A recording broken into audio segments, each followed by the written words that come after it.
नमस्कार। आज हम पिछले एक हफ्ते के दौरान दुनिया के कुछ अहम हिस्सों में जो घटनाक्रम हुए, खास तौर पे मध्य पूर्व में, उन पर एक गहरी नजर डालेंगे। जी। हमारा मकसद है कि अलग-अलग स्रोतों से जो जानकारी मिली है उसे आपके सामने रखें ताकि एक पूरी तस्वीर बन सके। और ये प्रस्तुति प्रोवेव एआई द्वारा प्रायोजित है। साथ ही इस चर्चा के लिए जो भी जानकारी है वो स्टाइलो न्यूज़, जो कि एक एआई संचालित समाचार एप्लीकेशन है, उसके जरिए जुटाई गई है। तो चलिए शुरू करते हैं। पिछला हफ्ता यानी 29 अक्टूबर से 7 नवंबर 2025 तक का समय मध्य पूर्व के लिए काफी उथल-पुथल वाला रहा। सबसे बड़ी बात थी इजरायल गाजा संघर्ष विराम की बहाली, लेकिन ये इतनी सीधी भी नहीं थी, है ना? बिल्कुल नहीं। देखिए, 10 अक्टूबर को एक संघर्ष विराम लागू तो हुआ था, पर 28-29 अक्टूबर को इजरायली हवाई हमलों के बाद ये टूट गया। टूट गया। हाँ, और इन हमलों में रिपोर्ट्स के मुताबिक करीब 104 फिलिस्तीनी मारे गए। इजरायल का कहना था कि ये हमले उनके एक सैनिक की मौत का बदला है। अच्छा। और उन्होंने हमास पर आरोप लगाया कि उसने संघर्ष विराम तोड़ा है। जबकि हमास ने इससे इनकार किया था। जी हाँ, हमास ने कहा कि उन्होंने ऐसा नहीं किया। खैर, 29 अक्टूबर को संघर्ष विराम फिर से बहाल हो गया। लेकिन इन कुछ दिनों के हमलों का असर क्या रहा, खासकर गाजा के आम लोगों पर क्या बीती? असर बहुत गंभीर था, बहुत ज्यादा। गाजा, आप जानते हैं, पहले से ही कितनी घनी आबादी वाला इलाका है। वहाँ भारी तबाही हुई। कई रिहायशी इलाके, शरणार्थी कैंप, वो सब निशाने पर आए। जानमाल का बहुत नुकसान हुआ, लोग बेघर हुए, और जो मानवीय संकट पहले से था वो और भी गहरा गया। मतलब समझिए कि रोजमर्रा की जिंदगी जीना लगभग नामुमकिन सा हो गया था। जाहिर है, ऐसी स्थिति में फैसले लेने वाले कई अहम किरदार होते हैं। एक तरफ इजरायली सरकार थी, प्रधानमंत्री नेतन्याहू के नेतृत्व में। वो इन हमलों को अपनी सुरक्षा के लिए जरूरी बता रहे थे, लेकिन साथ ही संघर्ष विराम बनाए रखने की बात भी। ये थोड़ा विरोधाभासी नहीं लगता? हाँ, ये स्थिति की जटिलता को दिखाता है। देखिए, एक तरफ सुरक्षा की चिंताएं हैं, दूसरी तरफ अंतर्राष्ट्रीय दबाव और मानवीय पहलू। इस संतुलन साधना किसी भी सरकार के लिए बहुत मुश्किल होता है। और दूसरी तरफ हमास था। बिल्कुल, हमास इन हमलों की निंदा कर रहा था और इजरायल पर संघर्ष विराम तोड़ने का आरोप लगा रहा था। और इस पूरे मामले में अंतर्राष्ट्रीय खिलाड़ियों की क्या भूमिका रही? अमेरिका का रुख क्या था? अमेरिकी सरकार, मतलब राष्ट्रपति ट्रंप, उन्होंने इजरायल के आत्मरक्षा के अधिकार का समर्थन किया। उनका मानना था कि इन घटनाओं से शांति समझौते को कोई बड़ा खतरा नहीं है। ये अमेरिका की जो पारंपरिक इजरायल समर्थक नीति है उसी के मुताबिक था। और ईरान, उसका क्या कहना था? रिपोर्ट्स बता रही हैं कि ईरान ने संघर्ष विराम का एक तरह से मौन समर्थन किया। इसके पीछे क्या रणनीति हो सकती है? ये दिलचस्प है। ईरान का ये मौन समर्थन शायद ये दिखाता है कि वो सीधे तौर पर टकराव बढ़ाना नहीं चाहता था उस वक्त, लेकिन साथ ही वो इजरायल को क्षेत्र के लिए मुख्य खतरा बताकर अपना प्रभाव भी बनाए रखना चाहता है। ये एक तरह की कूटनीतिक चाल हो सकती है, बिना सीधे शामिल हुए स्थिति पर नजर रखना और अपने हितों को साधना। इस सबके बीच बंधकों का मुद्दा भी लगातार बला हुआ था। हमास कह रहा था कि हमलों में हुई तबाही की वजह से बंधकों के अवशेष लौटाने में दिक्कत आ रही है। हाँ, जबकि इजरायल कह रहा था कि ये जानबूझकर देरी की जा रही है। ये तो बहुत संवेदनशील मसला है। बिल्कुल, मानवीय और राजनीतिक दोनों ही तौर पर। हालांकि 3 नवंबर को इसमें कुछ प्रगति हुई। हमास ने 3 बंदूकों के अवशेष इजरायल को सौंपे। अच्छा। जी, उनमें अमेरिकी नागरिक उमर न्यूट्रा भी शामिल थे। लेकिन 7 नवंबर की रिपोर्ट के हिसाब से 6 बंदूकों के अवशेष अभी भी गाजा में ही हैं। तो ये मुद्दा अभी भी पूरी तरह सुलझा नहीं है। इस तनावपूर्ण माहौल को शांत करने और भविष्य में ऐसी घटनाओं को रोकने के लिए क्या कोई ठोस कदम उठाए जा रहे थे? हमने एक बहुराष्ट्रीय स्थिरीकरण बल, मतलब ISF, के प्रस्ताव के बारे में सुना। ये क्या है और इसका मकसद क्या बताया जा रहा है? हाँ, ये एक महत्वपूर्ण प्रस्ताव था। अमेरिका ने इसे संघर्ष विराम के बाद आगे बढ़ाया था। अच्छा। और इसे मिस्र, कतर, तुर्की जैसे देशों का समर्थन भी मिला। इसका मुख्य उद्देश्य था गाजा में सुरक्षा कायम करना, फिलिस्तीनी स्वशासन की तरफ बढ़ने में मदद करना, हमास का निरस्त्रीकरण सुनिश्चित करना और जाहिर है भविष्य में लड़ाई को रोकना। सुनने में तो ये एक काफी बड़ा समाधान लगता है, लेकिन क्या ऐसे लागू करना आसान होगा? इसमें चुनौतियां क्या थीं? चुनौतियां कई थीं और बड़ी थीं। सबसे पहले, इस तरह के किसी भी बल को संयुक्त राष्ट्र सुरक्षा परिषद से अधिकार यानी मैंडेट चाहिए होगा। हाँ, वो तो जरूरी है। फिर इसका नेतृत्व कौन करेगा, इसकी कमान संरचना क्या होगी, इन सब पर अनिश्चितता थी। और एक बड़ी रुकावट इजराइल का रुख था। जो मौजूदा राजनीतिक मतभेद हैं और तुर्की का हमास के प्रति जो थोड़ा नरम रुख माना जाता है, वो हो सकता है।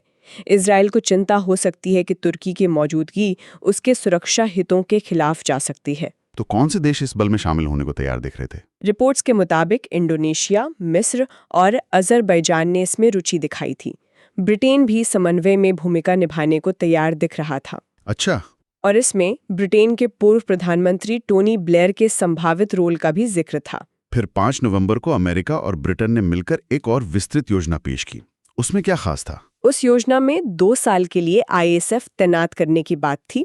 उसका फोकस था सीमा सुरक्षा पर, इजराइल और मिस्र के साथ लगती सीमाएं। फिर गाजा के अंदर नागरिक सुरक्षा, निरस्त्रीकरण और एक नई फिलिस्तीनी पुलिस फोर्स को ट्रेनिंग देना, साथ ही एक अस्थायी शांति परिषद बनाने का भी सुझाव था। ये एक तरह से मतलब चरणबद्ध तरीके से स्थिरता लाने का प्रयास था। इस प्रस्ताव पर बाकी देशों, खासकर अरब देशों का क्या नजरिया था? जॉर्डन के किंग अब्दुल्ला द्वितीय ने शांति बनाए रखने के लिए सेना भेजने का तो समर्थन किया, लेकिन उन्होंने शांति लागू करवाने यानी पीस इन्फोर्समेंट वाली भूमिका के खिलाफ चेतावनी दी। क्यों? क्योंकि उसमें ज्यादा जोखिम होता है सीधे टकराव का। वहीं UAE और सऊदी अरब जैसे खाड़ी देश थोड़ा झिझक रहे थे।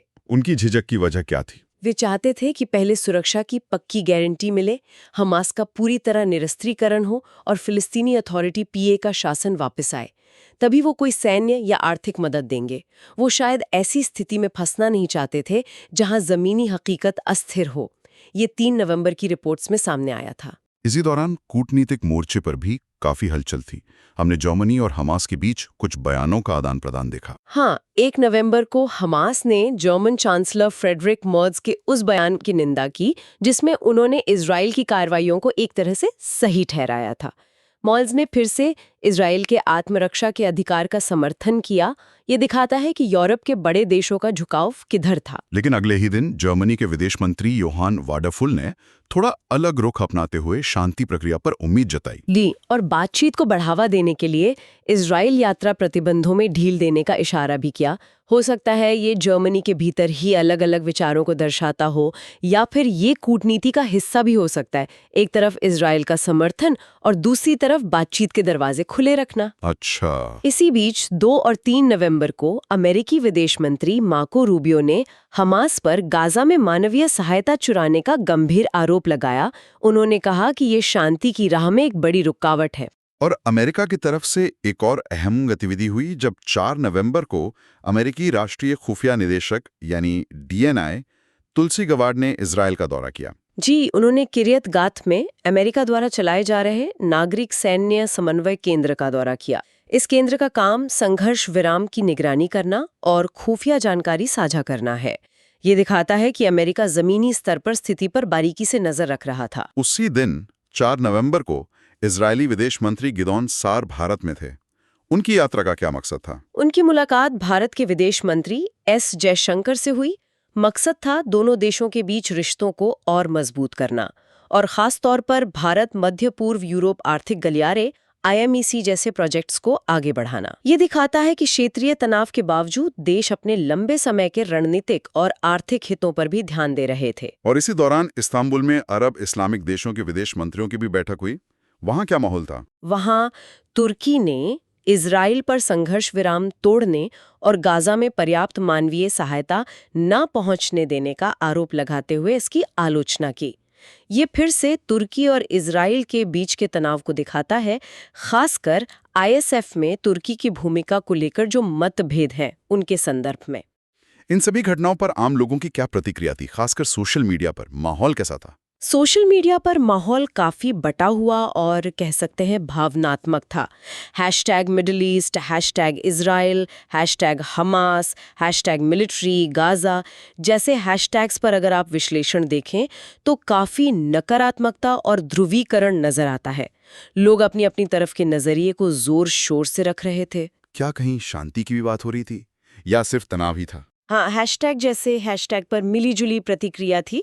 कुछ लोग आशावादी भी थे, लेकिन संघर्ष से जुड़े टैग्स पर निराशा और गुस्सा ज्यादा हावी था। ये ध्यान रखना जरूरी है कि ये विश्लेषण बीबीसी, रॉयटर्स, अल जजीरा, न्यूयॉर्क टाइम्स जैसे कई स्रोतों से मिली जानकारी पर आधारित है, जिनका जिक्र अक्सर ऑनलाइन बहसों में होता है। हम यहाँ सिर्फ उन रिपोर्टेड भावनाओं को बता रहे हैं, बिना किसी का पक्ष लिए। चलिए अब हफ्ते के आखिर यानी 5 से 7 नवंबर के घटनाक्रम पे आते हैं। क्या स्थिति कुछ बेहतर हुई? नहीं, बल्कि इजरायल ने गाजा में अपने सैन्य अभियान और तेज कर दिए। खासकर रफाह इलाके में सुरंगों को निशाना बनाया गया। ये दिखाता है कि संघर्ष विराम के बावजूद जमीनी तनाव कम नहीं हुआ था। और अंतर्राष्ट्रीय स्तर पर वो जो आईएसएफ का प्रस्ताव था उसका क्या हुआ? संयुक्त राष्ट्र सुरक्षा परिषद इस पर अमरीकी प्रस्ताव पर बहस करने की तैयारी कर रही थी, लेकिन वो तुर्की की भूमिका वाला मुद्दा अभी भी फंसा हुआ था। कि ट्रंप ने तुर्की की अहम भूमिका का समर्थन किया, जिससे इजराइल की चिंताएं और बढ़ गई होंगी। इजराइल का आधिकारिक रुख क्या था पुनर्निर्माण को लेकर, अगर ये सब हो जाता है तो? इजरायली मंत्री एवी डिक्टर ने साफ कहा कि गाजा का पुनर्निर्माण तभी शुरू होगा जब हमास का पूरी तरह से निरस्तीकरण हो जाएगा। ये एक कड़ी शर्त थी। इसी हफ्ते एक और अहम कूटनीतिक खबर आई मध्य एशिया से। कजाकिस्तान ने अब्राहम समझौते में शामिल होने की घोषणा की। इसका क्या महत्व है? ये काफी महत्वपूर्ण कदम है। अब्राहम समझौता, जिसके तहत पहले कुछ अरब देशों ने इजराइल के साथ रिश्ते सामान्य किए थे, उसमें अब कजाकिस्तान जैसा मध्य एशियाई मुस्लिम बहुल देश शामिल हो रहा है। हाँ, ये तो बड़ी बात है। जी, ये क्षेत्र में बदलते समीकरणों और शायद इजराइल की बढ़ती स्वीकार्यता का संकेत हो सकता है। 7 नवंबर को कजाकिस्तान और अमेरिका के नेताओं की बैठक भी होने की उम्मीद थी, जो इस घटनाक्रम को और पुख्ता करती। लेकिन इन सब कूटनीतिक और सैन्य गतिविधियों के बीच गाजा में आम लोगों के लिए हालात कैसे थे? क्या मानवीय सहायता पहुंच पा रही थी? हालात बहुत गंभीर बने हुए थे। खाने पीने की चीजों और दूसरी जरूरी मदद पहुंचाने में भारी दिक्कतें आ रही थीं। सीमा चौकियां पूरी तरह से नहीं खुली थीं और हमलों में भंडारण की जगहें भी तबाह हो गई थी। विश्व खाद्य कार्यक्रम WFP और संयुक्त राष्ट्र लगातार पूरी और बिना रोक टोक के मानवीय पहुंच की मांग कर रहे थे। तो आगे हमें किन चीजों पर नजर रखनी चाहिए? आने वाले दिनों या हफ्तों में क्या हो सकता है? कुछ अहम बातें हैं जिन पर नजर रहेगी। एक तो संयुक्त राष्ट्र में ISF प्रस्ताव पर वोटिंग और उसका नतीजा क्या होता है। हाँ, अगर प्रस्ताव पास होता है तो ISF की तैनाती कब और कैसे होगी? जनवरी 2026 का एक लक्ष्य बताया जा रहा है, पर यह बहुत महत्वाकांक्षी लगता है। बिल्कुल। फिर कजाकिस्तान और अमेरिका की बैठक के क्या परिणाम निकलते हैं, और बंधकों को छुड़ाने के लिए जो बातचीत चल रही है उसका क्या होता है? जमीनी स्तर पर शांति बनाए रखना सबसे बड़ी चुनौती होगी। ये पिछले एक हफ्ते के मध्य पूर्व के घटनाक्रम का एक विस्तृत जायजा था। इतनी सारी बिखरी हुई जानकारी को एक साथ लाकर समझना वाकई एक चुनौती है। बिल्कुल, और इसी तरह की चुनौतियों से निपटने में मदद करने के लिए स्टाइलो न्यूज़ जैसे उपकरण काम आते हैं। अच्छा। हाँ, इसे खुफिया जानकारी के क्षेत्र में काम कर चुके पेशेवरों ने तैयार किया है। ये व्यक्तियों के लिए मोबाइल और कंप्यूटर ऐप के रूप में उपलब्ध है ना? ये काम कैसे करता है? स्टाइलो न्यूज़ दुनिया भर के 250 से ज्यादा पारंपरिक समाचार स्रोतों और एक्स जैसे ट्विटर जैसे सोशल मीडिया प्लेटफॉर्म से वास्तविक समय में जानकारी इकट्ठा करता है। 250 से ज्यादा स्रोत? जी, और ये 20 से ज्यादा भाषाओं में सामग्री लेकर उसका अपने आप अनुवाद भी कर सकता है। अच्छा, यानी भाषा की कोई बाधा नहीं।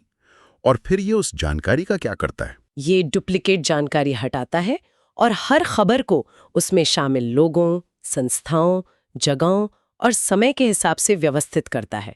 इसके AI एजेंट लगातार आपकी सेट की हुई वॉच लिस्ट, मतलब जिन विषयों पर आप नजर रखना चाहते हैं, उसकी निगरानी करते हैं और कोई भी असामान्य या महत्वपूर्ण बात होने पर आपको अलर्ट करते हैं। इसकी कुछ खासियतों के बारे में बताएं। क्या चीज इसे अलग बनाती है? इसमें वेक्टर सर्च प्लस RAG तकनीक है। आसान शब्दों में कहें तो आप सामान्य भाषा में सवाल पूछ सकते हैं और ऐप आपको सटीक जानकारी देगा, वो भी स्रोत के लिंक के साथ। ये तो बहुत उपयोगी है। हाँ, इसका लोकेशन AI बॉट किसी खास जगह पर होने वाली गतिविधियों के पैटर्न का विश्लेषण कर सकता है और भविष्य की घटनाओं का अनुमान भी लगा सकता है। और आप दुनिया भर में किसी भी घटना के बारे में खोज कर सकते हैं और उस पर AI द्वारा तैयार की गई रिपोर्ट भी पा सकते हैं। जी बिल्कुल, और स्ट्रैटेजिक वॉच लिस्ट आपको दुनिया भर के रुझानों और उभरते हुए तनाव के क्षेत्रों पर नजर रखने में मदद करती है। तो इसके सब्सक्रिप्शन प्लान भी होंगे? हाँ, स्टाइलो न्यूज़ के सब्सक्रिप्शन प्लान उपलब्ध है। एग्जीक्यूटिव मंथली प्लान है $19.99 प्रति माह पर। इसमें मोबाइल, वेब एक्सेस और कई AI फीचर्स शामिल हैं। सालाना प्लान भी है जो थोड़ा सस्ता पड़ता है। और सरकारों और बड़े व्यवसायों के लिए स्टाइलो प्लस प्लान भी है जिसमें और भी उन्नत सुविधाएं हैं। तो अगर कोई दुनिया भर की खबरों पर AI की मदद से गहरी नजर रखना चाहता है तो www.stylonews.com पर जाकर स्टाइलो न्यूज को सब्सक्राइब कर सकते हैं। जी, आज के इस विश्लेषण में हमारे साथ रहने के लिए धन्यवाद। उम्मीद है ये जानकारी उपयोगी रही होगी। अगर आप चाहते हैं कि हम भविष्य में किसी खास विषय पर इसी तरह की गहरी चर्चा करें तो हमें जरूर बताएं। और हाँ, स्टाइलो न्यूज को अपने पसंदीदा सोशल मीडिया प्लेटफॉर्म पर फॉलो करना ना भूलें। फिलहाल के लिए अलविदा। अलविदा।